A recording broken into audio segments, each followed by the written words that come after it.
Hey, welcome back to The Long Game, the show where we talk money, mindset, and the messy, hilarious, totally human path to building something real. Yeah. Oh. In today's episode, we're diving into the top 1%, not as a myth, not as villains in a Netflix drama, but as, well, people with habits and awkward Zoom calls and probably a weird obsession with Excel pivot tables. Oh my god, yes. Uh-huh. Pivot tables. I once spent 3 hours formatting one just so it would auto-update when I changed the month. My therapist still asks about that. Same. Right? But here's the thing. What really surprised me in the data wasn't how rich they are.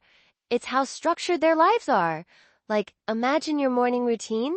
Coffee, scroll, maybe a podcast. Theirs might be review private equity waterfall distributions, approve 2 family office wire transfers, then meditate for 11 minutes because neuroplasticity studies say it optimizes prefrontal cortex engagement. Uh-huh. Yeah. And also, full disclosure, I tried the 11-minute meditation. Lasted 47 seconds before checking if my avocado toast had actually toasted. Exactly. Oh. So let's start simple. What actually makes up that top 1%'s wealth these days? Spoiler, it's not just stocks and bonds anymore. It's like AI, real estate, fintech, all mashed together like a very expensive smoothie. Right. Yeah. And get this, tech is now the fastest wealth generator. Like, Meta and Oracle didn't just go up, they rocketed. And JP Morgan analysts weren't calling it a bubble. They called it structural, which honestly sounds like corporate speak for this isn't going away. Sorry, your crypto wallet. Structural, love that. Uh-huh. Also, low-key terrifying.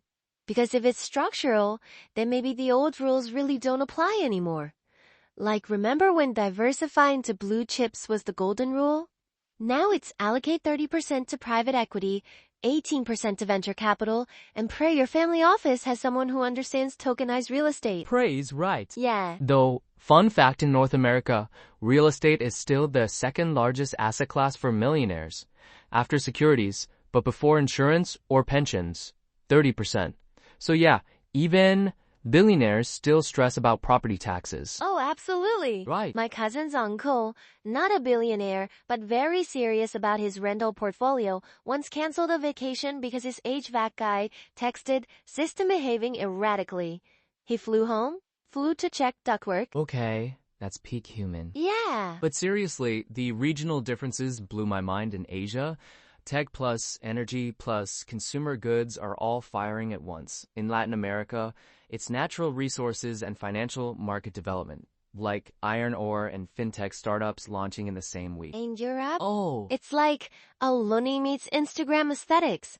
Think alpine chalets, family offices with 3 generations of lawyers on retainer, and inheritance planning that starts before the first kid learns to tie their shoes. Wait, so inheritance isn't just grandpa's watch and a dusty will? Yeah. It's systems, networks, legal structures so dense they need their own glossary? Yep. Right? One study said over 2/3 of billionaires call themselves self-made, but then you dig deeper and it's like, self-made, but my dad introduced me to the VC who gave me seed funding, and my mom's law firm handled the SPV. And our family office, Con, invested in my Series A. So, self-made with scaffolding. That's such a better phrase. Yeah. Self-made with scaffolding. I'm stealing that. Also, speaking of scaffolding, did you see the part about cognitive reflection? Not IQ, not charisma. Just the ability to pause, question your gut instinct, and pick the less obvious answer? Yes. Oh. The CRT, Cognitive Reflection Test. You know the one. A bat and ball cost $1.10. The bat costs $1 more than the ball. How much is the ball? And your brain screams 10 cents. But it's not. It's 5. And apparently, top-tier investors consistently get that right. Not because they're geniuses, but because they've trained themselves to distrust speed. Which is wild. Yeah. Because everything around us reward speed. TikTok, news cycles, even dating apps. But the people building generational wealth, they're literally optimizing for slowness. Delayed gratification, 10-year horizons. One family office told researchers their investment committee meetings start with a 90-second silence. Just breathing, before anyone opens a spreadsheet. Wow. Oh. Okay, that hit different. Also, side note, I tried the 90-second silence before my last team meeting.